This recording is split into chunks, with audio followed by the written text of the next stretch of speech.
Hi everyone, I am back to give you the final tour on the new shop. So final look at the outside. Okay, and my sign that I will tell you all about when I get inside.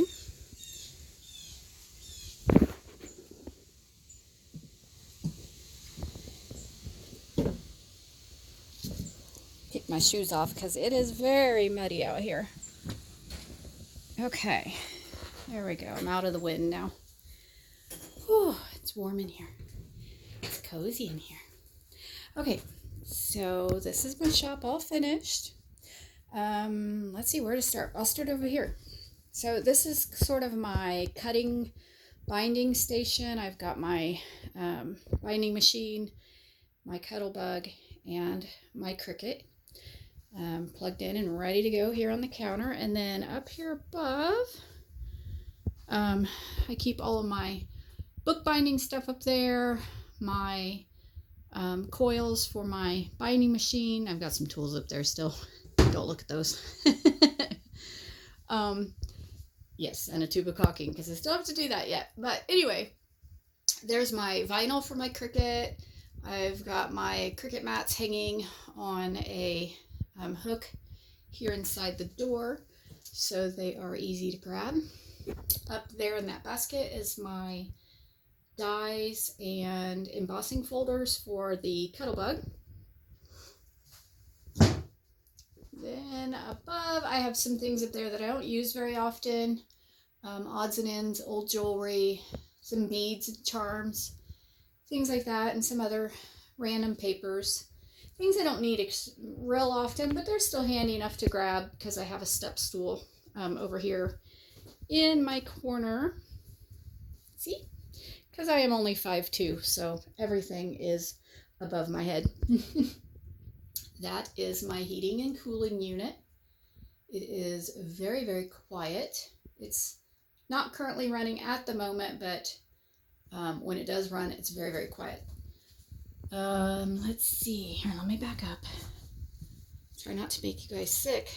Okay, so there's my window. It looks out at the field and the fence row. It's kind of a woodsy area right there. And then down here, I have a chase lounge on an area rug, and then that's the dog's blanket and ball, so Carmen can come out here and hang with me. Carly's a little bit too hyper, so I usually just bring Carmen out with me. So that's what that looks like from this side. Below my Cricut and Cuttlebug in this cabinet is odds and end papers, coffee dyed papers, cardstock, decorative paper, you know, printer paper, printer ink. So that's what's in that one. Okay, over here are things that I use the most. On the bottom in the left is various ribbons and trims and things like that I have stacked in there. I have all my sari silk in the middle one. The one on the end is just some miscellaneous fabric pieces. And then in my boxes are, I have them by color, all of my trims that I use and edgings. So I have them by like cream colors and neutrals like that, and bright whites. And then I have some additional sari silks in one of them. My printer here. And then in this box is just some things that I use on a pretty regular basis. I mean, things I don't really want to have to dig for, so I just leave them right there on the top. But I don't necessarily want them out on my counter all the time. So on my counter is my sewing machine there under the cover on the left, and my sewing related, my scissors and my rotary cutter and my large rulers for cutting material. And then these are my items that I use. Oh, and then in my box there that Judy made for me is my threads, sewing machine needles, bobbins, things like that. Then I have all my things that I use the most. right out here on the counter that I don't want to have to dig for. And let's see, that's my current work in progress. This is a lovely hand-stitched item that Margot Money in Arizona made for me. And then I have my embellishment journal that Lisa made for me. This is a little tiny journal I have done now that I haven't listed or flipped through or showed you or done anything with. My vintage typewriter, I like having it right there where I can access it, just so I can type directly on tags and paper and, you know. Then I have my planner book out. And let's see, in the jar is my hard candy to suck on while I'm crafting. Gotta have my candy. And then just a little bit of window decorations. Actually, the little sign or the little box there that says this witch can be bribed with chocolate is actually Lisa's. And then my blinds and my curtains. And then over here I have a little tribute to my besties. So there's a picture from last summer of me and Lisa and Judy there on the right. And then in vinyl, I have on my wall, side by side or miles apart, best friends are forever, close to your heart. And then in the frame here is an eco-dyed print that Lisa made for me. I have another one in the house that she made for me. And then my television's right here. I had originally thought about putting it up on the cabinets, but I didn't go with an extremely big TV, so it's kind of far away for it. Anyway, I kind of like it right there because I can actually wirelessly put my computer to it, and I can, you know, have a bigger screen for doing Photoshop or things like that. So I don't know. I think I kind of like having it closer. Let's see. Down here are just my random embellishments and things that I use pretty often, so I like to have them close by. My books and vintage ephemera and things like that that I tear up or vandalize, I should say. Under my work surface is my 12 by 12 scrapbooking paper. Really trying not to make you guys sick here. So that is what is in those QBs, and these boxes right down here is full of 12 by 12 paper, and those white storage totes over there, there's some paper in those. Those are organized by theme. Let's see if I got enough light. So yeah, I have butterflies, birds, travel. I know the one with the yellow there is bee stuff.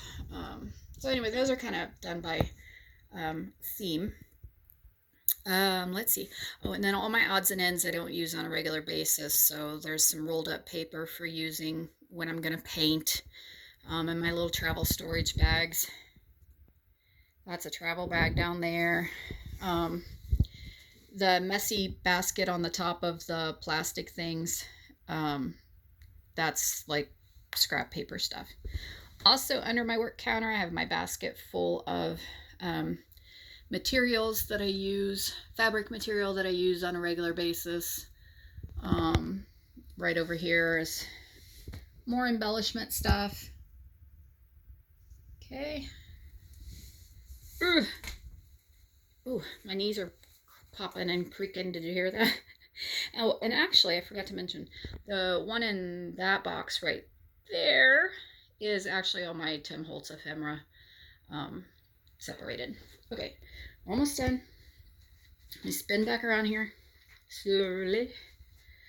Okay, and then above my work surface are two more cabinets full of things, and then up on the very, very top is my typesetters tray, my antique typesetters tray. I used to keep stamps and little small embellishments in it, but right now I'm really not doing anything with it, so it's up there decorated for fall. And then my really, really old horticulture encyclopedia set, there's 3 on each side there. Those I don't tear apart, but I do photocopy out of them. They are from way, way, way, way back. And then this shelf here is journals that people have made for me. So some of you might recognize some of your work sitting up there, but I like to be able to see them and showcase them. And then there's my Book Vandal art book thing that Lisa had made for me from a shop on Etsy. So it's really cool. My antique, or vintage, I should say, calendar from 1917. The dates don't match, but I think it's still cool. So I always just keep it up to date. I don't pay attention to the day of the week on it. Anyway, I think, oh, you guys want to see what's in the cabinets? Probably not, but I'll show you anyway. Let's see. On the left, that is my crocodile with all my eyelets in that. That's my heat gun, glue gun. So it has my wax sticks for my heat gun and my glue gun sticks. And then it has my embossing powders for my heat gun. These are just trays of random small metal embellishments. Those are all my different paper clips. Lots of different paper clips. There, so you can kind of see what's in there. Okay, these are random small embellishments. So a lot of paper flowers, things like that. And just random things. Okay. Let me go over here. This one's a little bit less organized. Those are either half-done projects or projects I finished and not doing anything with. These are all stencils in my binder. I do the clear page protectors in a binder, and then I just put my stencils down inside of it so they lay nice and flat and don't get damaged. This is a whole big thing of paints. That is all, these are all adhesives, glitters. Up here is all my different spray paints and sealers. That's a big roll of adhesive tape, extra paints and things I don't use very often. Okay, now the very last thing. The sign that's outside, the Dawn's Haven sign that I painted, and I told you guys that I would eventually talk about it. So here in vinyl, I put Haven, safe from the worries of the world. And so this is kind of like my little haven now. But this is where the sign came from. Let me pull this down so you can see it a little bit closer. So when I was a kid, I don't even think I was 1 year old yet. 1 year old yet. Let me put it over here where light won't glare on it as bad. My parents bought this place on the banks of a river in southern Indiana, and I mean literally on the banks. When they bought it, you might be able to see around the side here, right there. When they bought the place, it had shingle siding and these little, shed roofs and the shingled siding. Anyway, so this is a picture of after they first bought it and they started changing out the siding. They had already changed out the windows and had already done some work on it. But anyway, Dad, when he bought the place, he made this sign and it hung up there. So let's see, they bought the place in, I believe, very early in the year of 1980. So I would have been like less than 6 months old, or maybe about 6 months old. So he made that, and then over the years, the place changed how it looked. And they just kind of kept adding on and beautifying it, changed the roofs. They put a room addition on the back, built these beautiful patios. See, the place was built on a hillside, so kind of neat. You walked up these stairs right here all the way up, and then then this was actually the living area here and the living area up here, and then this was like storage for fishing and outdoor stuff. And I believe the water heater and furnace and all that was down there. Anyway, and then they terraced off parts of the hill to make these flower beds that my mom always had the most beautiful flowers planted in them. But over the years, even though the place kind of changed its look, the sign always stayed on the cabin. And when my parents finally sold the place, I think I was about 20 or 21. But my dad took the sign down and he had it stored for several years. And then I'm trying to think how many years ago he brought it here to me. Maybe about 5 to 8 years ago, maybe. He brought it here to me and said, here, you know, maybe you'll want this someday. And I thought, well, okay. I mean, it was special because he made it and it hung on, you know, a place that I spent my summers and weekends growing up down there. So I have a lot of fond memories of being there. It was sort of a magical way to spend your summers as a kid. Anyway, Dad gave me the sign. I thought, I don't know what I'm ever going to do with it, but I definitely don't want it to get thrown away. So it stayed up in the attic of our garage until Matt and I were building this shed. And then we thought, you know what?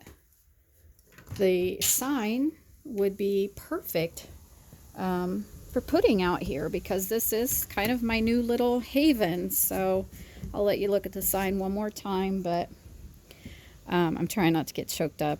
It really is a special thing to me.